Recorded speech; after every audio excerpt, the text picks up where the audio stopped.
All right, ladies and gentlemen, this is a real project. This is a Maydole, M-A-Y-D-O-L-E. You can barely see it. They got bought out in 1939. They started in 1845 or 1865, I think. I remember Maydole because I worked with some old timers when I first started in the business. They had some Maydole hammers, and they swore by them. And I remember, and I completely forgot about them until I saw this. And then I thought, I remember, because I was only like 15 years old when I started working in construction work. But anyways, piece of history right here. This is old. And the old timer, I bought this, was an estate sale, and the man was in his early 90s when he passed away. So this could have been his, or this could have been his dad's. It could have been, it's got history no matter what. What's weird is, I know a lot of guys, old guys, would start their nails with the sides and finish it with this side, but the head is in excellent shape. There's a little tiny nick right there and there. I'm going to make this look really nice. It's a rip hammer. I'm glad it is, because I don't like the real curved claw hammers. But the thing I'm going to do here, this is redneck. What I'm going to do, and this is an old school handle. Look at the handle. You don't normally see these.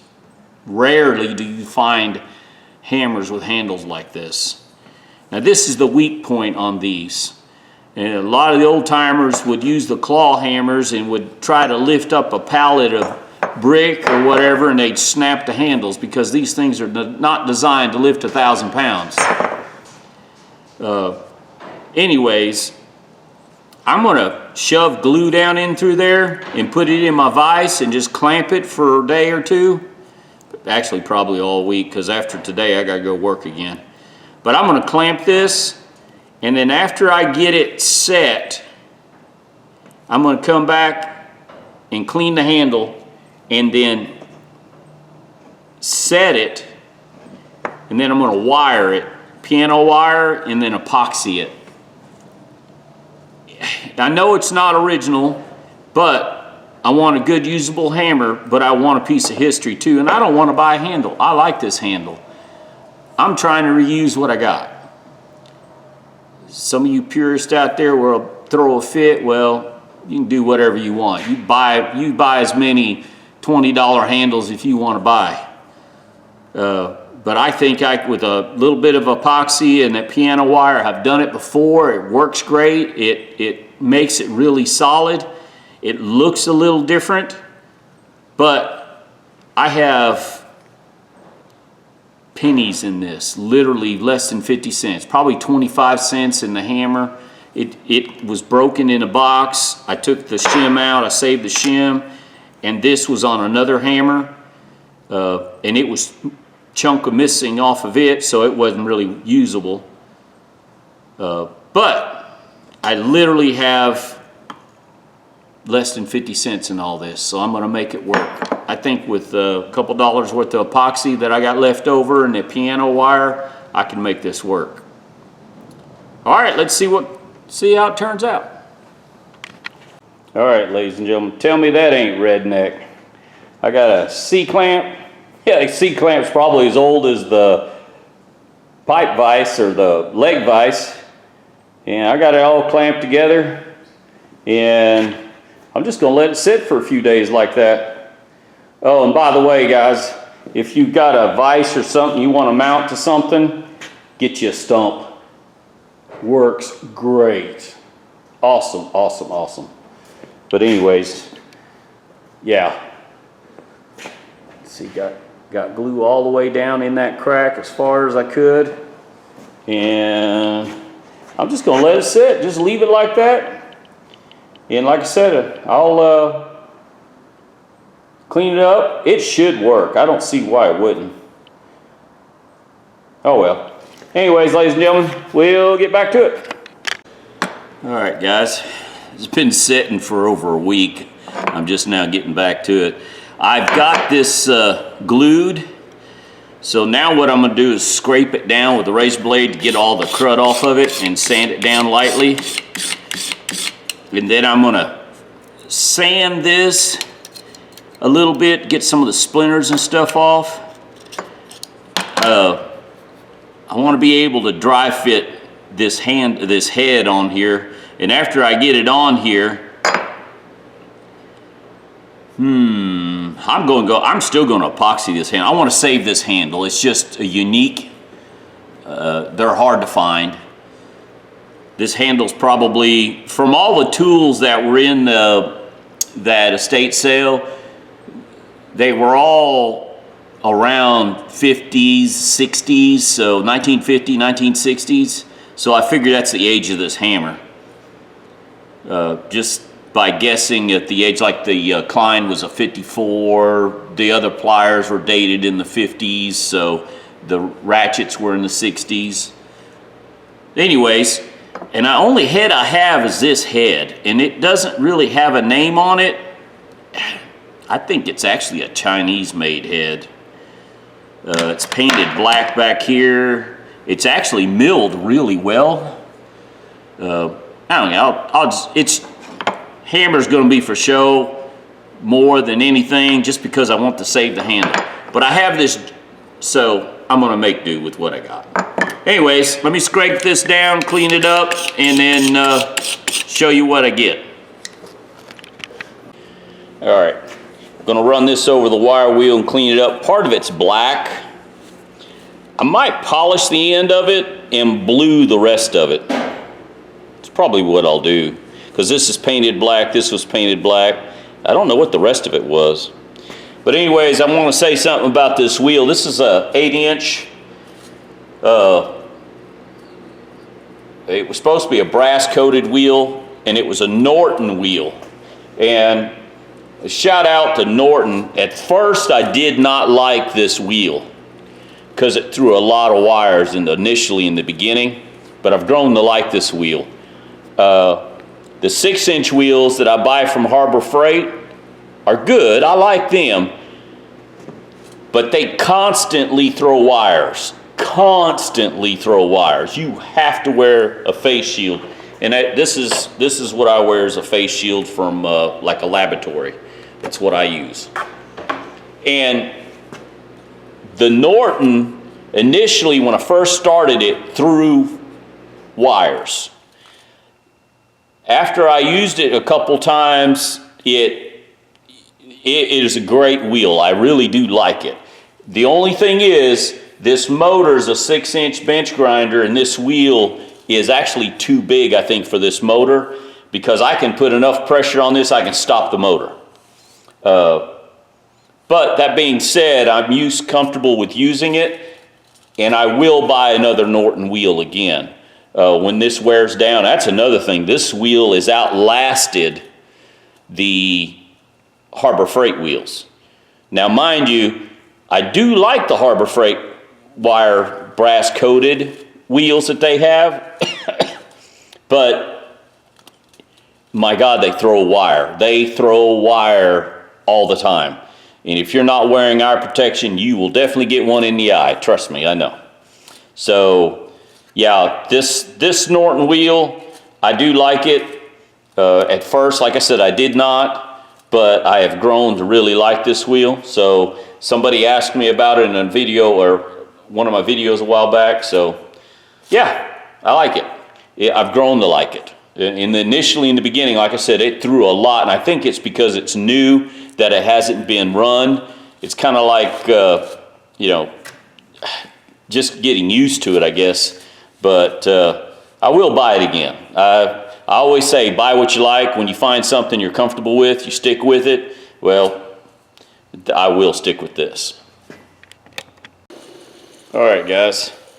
There's the handle. I scraped it down, sanded it with 180. I had a 180 sponge. That's all I had. I'm out of my 220. And just run it over the wire wheel.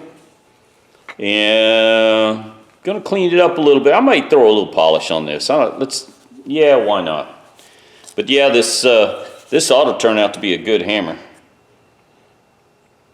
All right.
All right, ladies and gentlemen, I'm gonna do some cold bluing. This is the brand I use. It's a no rinse product. I like it. Speaking of, I gotta make a video for a lady here in town. She wants me to see different types of bluing, and I only have 2 types, so I'll make that for her today probably. Anyways, I polished it lightly, nothing big, nothing serious. Oh, shoot. Forgot to clean it off. Oh, need to clean it off before I blew it. Getting ahead of myself here.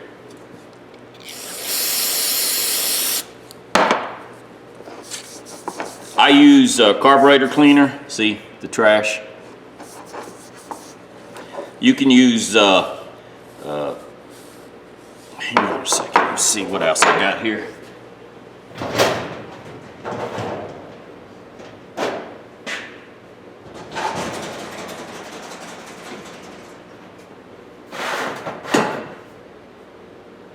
Well, don't know where it's at. Sorry. It's denatured alcohol. That's what I was thinking of. Anyways, you can clean with denatured alcohol. I find I use carburetor cleaner for everything else, so it evaporates quickly. I don't have an issue with it. So that's what I use.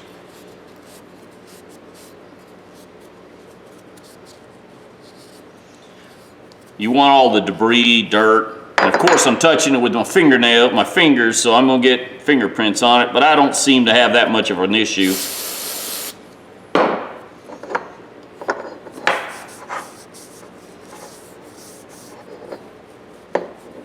I want it as clean as possible. It takes better if you get all the debris and dirt and fingerprints off of it.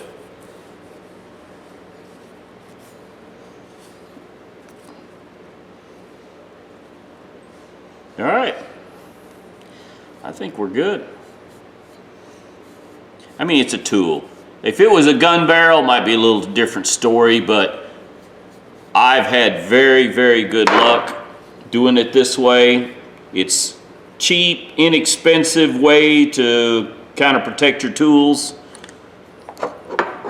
It works for me. You guys can do however you want. I'm just showing you an easy, inexpensive way of doing it.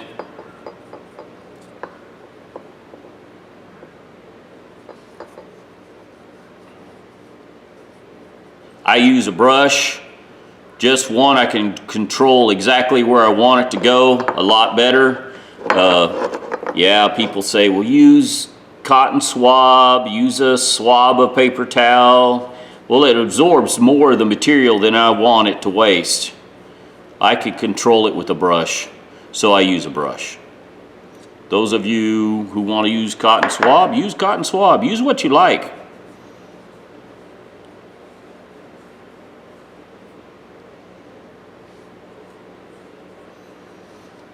I got a lot of these brushes. My daughter, when she was young, was an artist, and I have lots of these brushes, so I use them. I like them. I found I use them at work to control the amount of grease I want to put on certain things.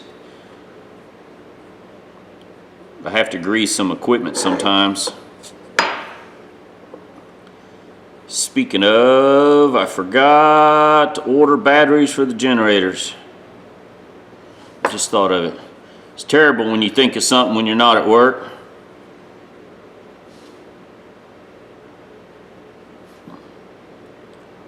We have federal guidelines that we have to follow, and we have to replace our batteries on our generators every 2 years. Need it or not, they have to be replaced. So I got some left over. I'm going to use this on a pair of pliers here in a little bit. Lady wants to see the difference in the material.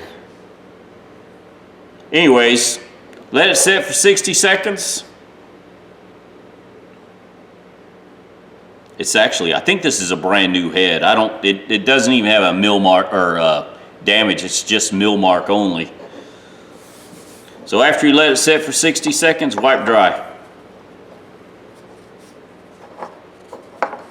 I do not recommend letting this sit for a long period of time, because then it doesn't blend. It does not come off. Yeah, I've done that before testing it, and that sucked.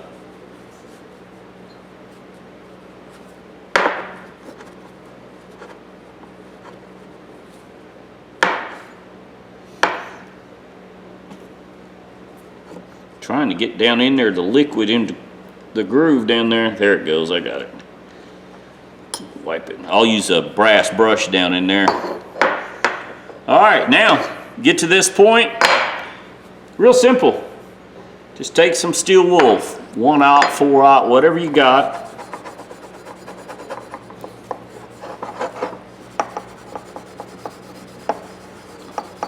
And just brush it down. This is a very cost-effective way to clean your tools up and to give it some protection. I like this better than spray paint.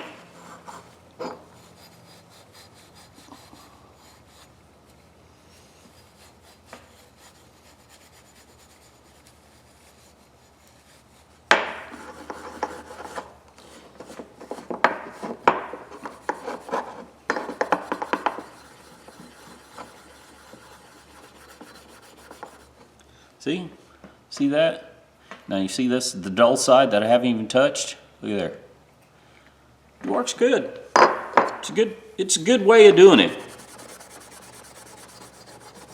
And if some of you don't have as many tools or use tools like I do at work, some of you've got hobbies and just want to keep your tools in good shape, this is a good way of doing it. Nothing, won't hurt nothing. Now here, I'll tell you what, we'll leave it like that, and we'll get the brass brush out.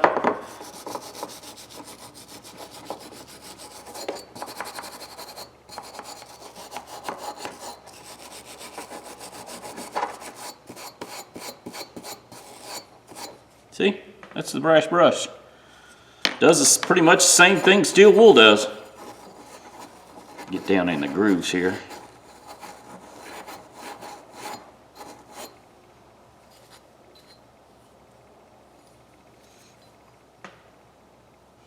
Looks like I missed a spot. It didn't take very well right there.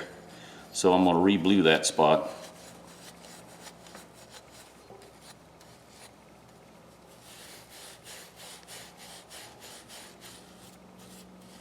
As a matter of fact, while we're here, I'll just show you doing it right here.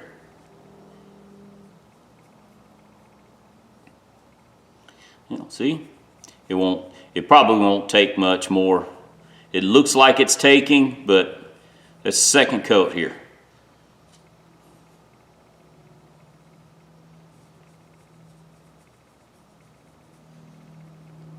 Let's do this side.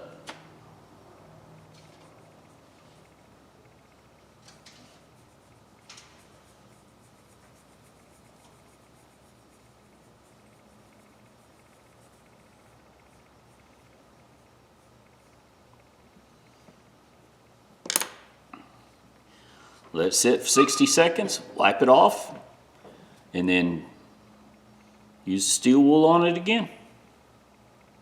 It's going to be a good used hammer. There's nothing here there's going to be no cost, because my cost is spread over, like the bluing, the sandpaper, the polish, all the wheels.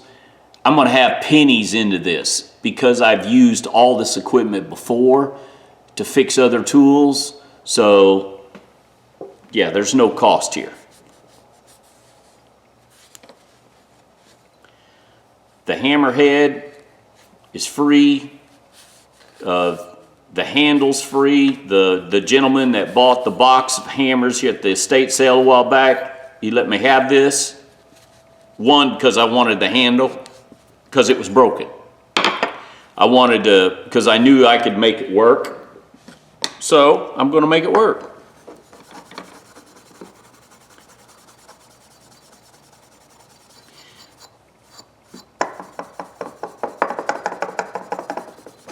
See?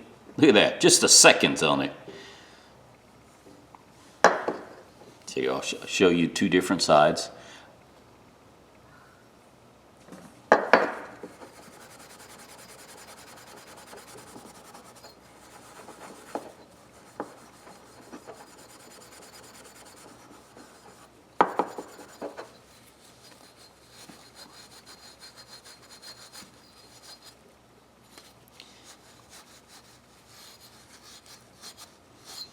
The bluing seems to look better if you look real closely on the milled surfaces, and then you look on the rough textured surface. You can see it almost looks different color, but it's not. It's the same bluing. Yeah, it's uniform now. I did miss that spot. You can tell now. Okay, before I go any further now, what I'm going to do, I need to really set it on the hand. I'm going to try to finish this today, but that doesn't matter. I'm not going to. Let's just get some old oil. Now, what I had been doing is using 3-in-1. Now I got this waste oil out of my pickup truck when I changed the oil, and I just coat it with this oil. This, I think it has a chemical reaction. It seems to darken it.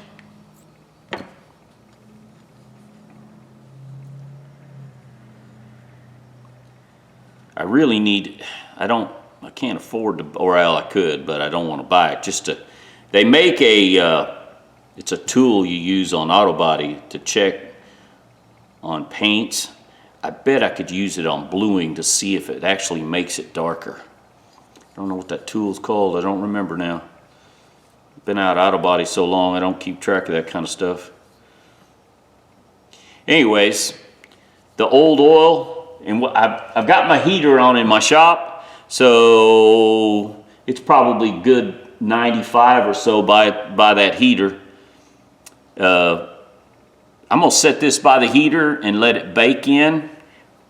What I need is a little toaster oven where I could set this in there and let it sit for a few hours at about 105 degrees.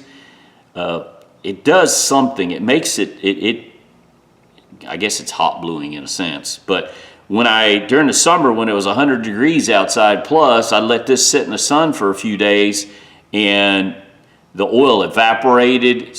I don't think it soaked into the metal, but it did something and it made it darker. But there you go. All right, let me go put this up and we'll get back to it tomorrow. or the next day. All right, I let this set. There's a little bit of oil still on it.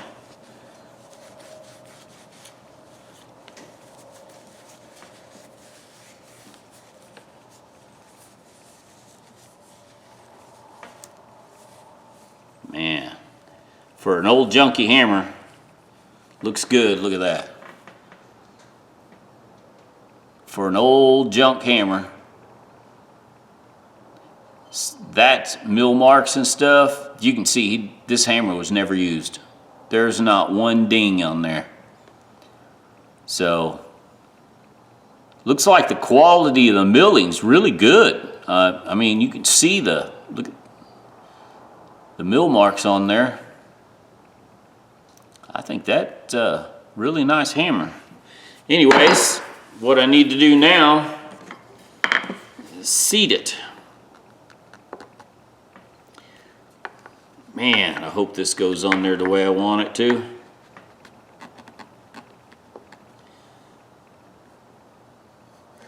What I really need to do, this handle was never cut. I really need to split it. I wonder if I should do it on the, I'm gonna try the belt sander. No, excuse me, I'm gonna try the bandsaw. Cut the groove, the slot.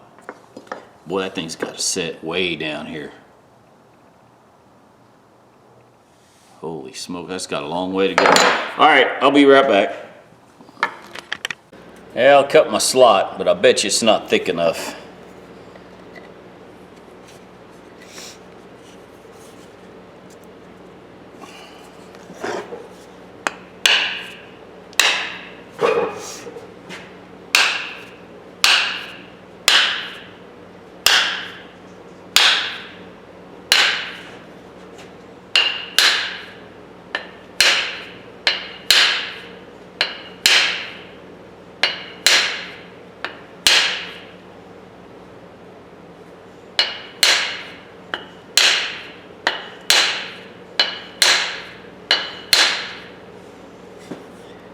Going.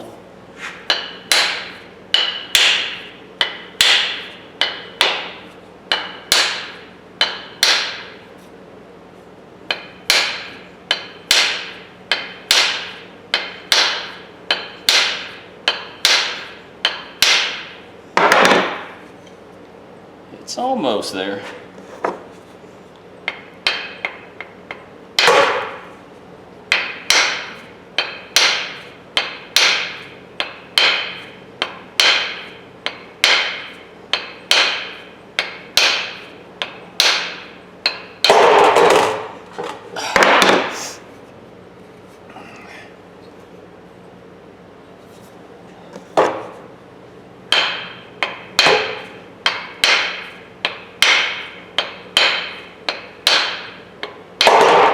Man, my hands are starting to get tired.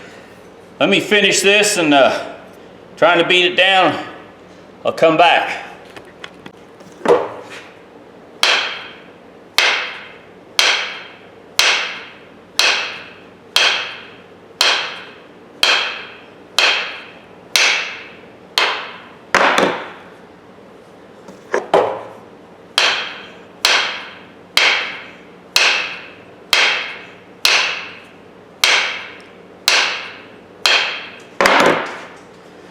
That's it, ladies and gentlemen, and that's in there. That's down there pretty darn good.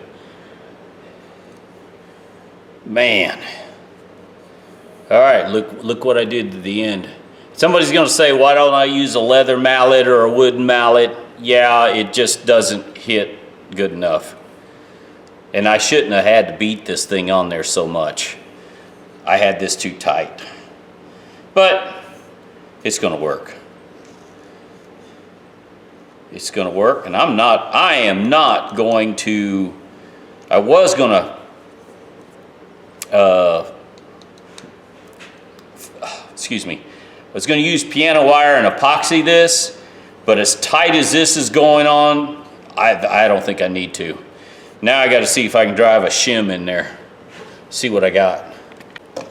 All right, ladies and gentlemen, I tried to start it. It's too tight. I knew I should have cut it with a handsaw, got a wider cut. Oh well. No, I like this older shim better. I'm gonna put this shim in.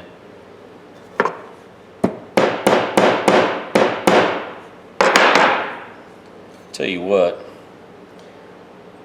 I'm gonna trim it first. Let me trim it on the bandsaw. Then I'll put the shim in there.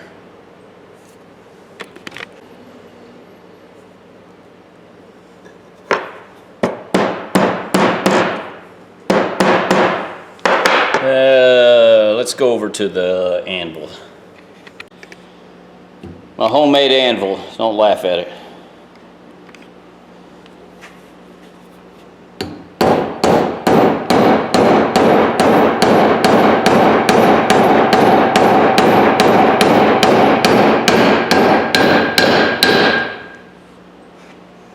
That, ladies and gentlemen, is in there.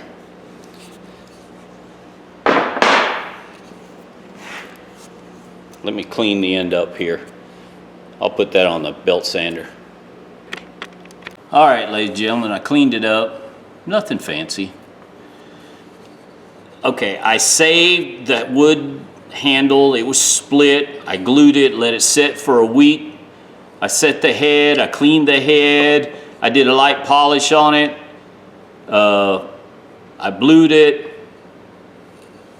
I got me a nice little hammer, and I literally have nothing in it. I think he gave it to me, and I think he had $4 in all those hammers that were in that box, and paid 40 bucks, and I think there was 10 hammers, there was a couple of loose heads and a couple of handles. So he had $4 or less in everything. So a good hammer, ladies and gentlemen. I was able to salvage it. Now, mind you, yes, I know it's cracked. I know it's split right there, but the way I glued it and put it back together, and as tight as it fits right here, most of the time when people break these hammers, these curved claw hammers, is because they're using it for a pry bar. They're trying to lift up a pallet of bricks or a cement mixer on a job site. These claw hammers are not pry bars. This is used for removing nails. That's all it's designed for, not a pry bar. That's how I've seen these hammers broken, is because somebody was trying to lift up a 1,000-pound beam that went over a kitchen that shouldn't have been, and he snapped. Then he got mad because they broke their hammer because they were an idiot. And like I said, I was able to salvage it. It's a good usable hammer. I do not like curved claw hammers. I like straight framing hammers. That's all I've ever used. But I wanted to salvage this because of the handle. That's the reason. That's what I wanted. And if you look at it real closely, the curve is more on one side than the other. So it fits. I thought the curve was supposed to be on the back side, but it fits in the palm right there. It fits really good. The weak point on these hammers are right there. But then again, I don't really see these as being used as a framing hammer to build homes or something like this. You can build dog houses, steps, a little porch or something simple. These are not heavy-duty hammers by any means. But anyways, ladies and gentlemen, give me thumbs up, thumbs down. I saved an old tool, brought it back to a good usable condition. I think I did pretty good. Cheap and easy, nothing fancy. Yeah, what else can I say? Salvage tool, another one. Ladies and gentlemen, give me thumbs up, thumbs down. Tell me what you think. Would you have wasted your time? I think it was worth it. Y'all have a good day now.